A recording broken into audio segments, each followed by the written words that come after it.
So, when you're in the middle of a conversation with someone and they don't text you back, or they stop responding, they stop answering your calls, a lot of the time, what people like to do is they like to worry. They love to try to figure out what's wrong with themselves in order to figure this person out and try to please them to see if they will come back. Now, think of it this way. There is a lot of people like to describe it as a energetic field, not like an energetic bubble. Some people say bubble, but that's more like you're blocking things out. But I like to say energetic field. So there's an energetic field around your body, okay? And when like, let's say somebody quits texting you, right? And you're wondering, why aren't they texting me? Why are they texting me? Why are they texting me? Why aren't they texting me? You're projecting that energy onto that other person that you're texting or you're in communication with, and they can feel that. Therefore, they are repelled by your energy. Now, I had a friendship, this was a while back, and I forget what his name was. I don't remember his real name, but like I just remember calling him Buck. Okay, so Buck, me and him were friends, right? We found each other, I guess I forget where it was on Instagram or something, and then we found each other in a Discord server, and then it just kind of popped off from there. The friendship quickly grew. Eventually we started like streaming movies together and stuff and watching videos. Coming to a little bit more deeper into this friendship, okay, I started to develop a crush on this guy. Alright? Now, simultaneously as I'm developing a crush on this guy, I start needing him to text me. I start needing him. I start like I guess the word expecting, I don't know if that's the right word, but I start like kind of expecting him, and when he would not give me that, I would feel a void inside me.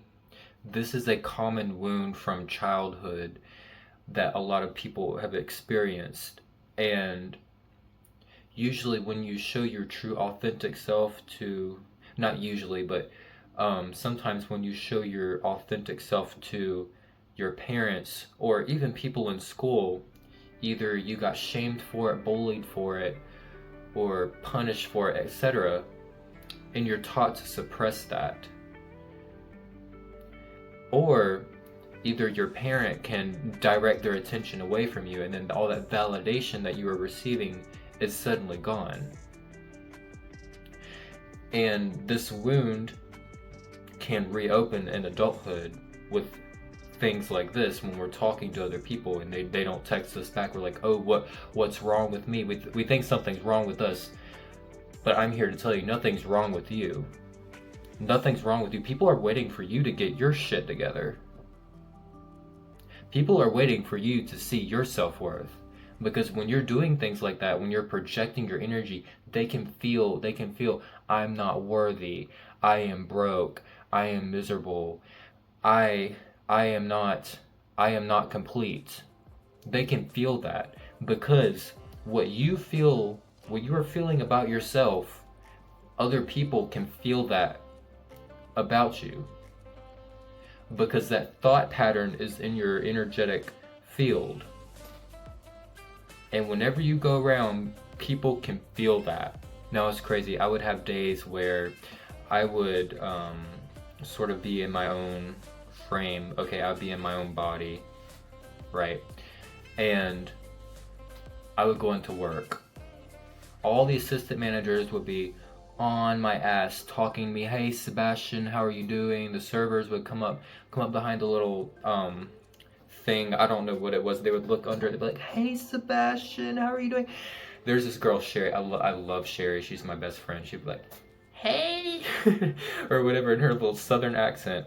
I love her. But you'll notice how when you don't have this needy energy, or projecting, when you're not requiring other people to fill up your cup for you, you'll notice how the polarity will then begin to shift, and people will start coming to you and interacting with you in a healthy way.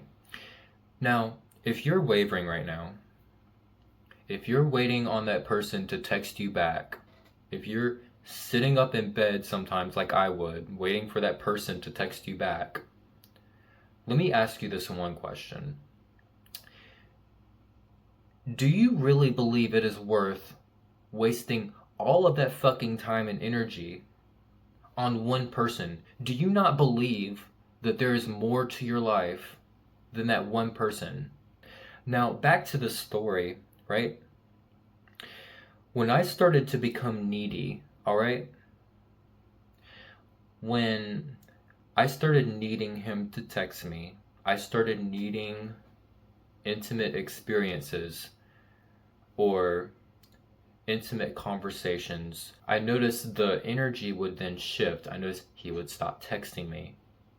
And this happens with any other person. He stopped texting me, all right? He stopped initiating conversations. Why? Because my energy became very needy. I started needing him to fill my little void, okay? Childhood, all right? Does that sound familiar? Because our parents, as kids, when we showed our true selves to our parents, all right, they took their attention away from us. They either punished us, abandoned us. This creates a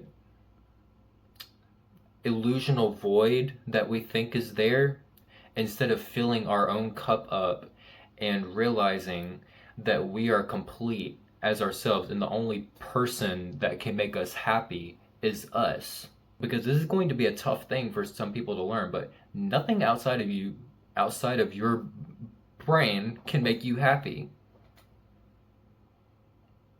Nothing outside of you can make you happy. You recognizing your self-worth is a feeling, okay?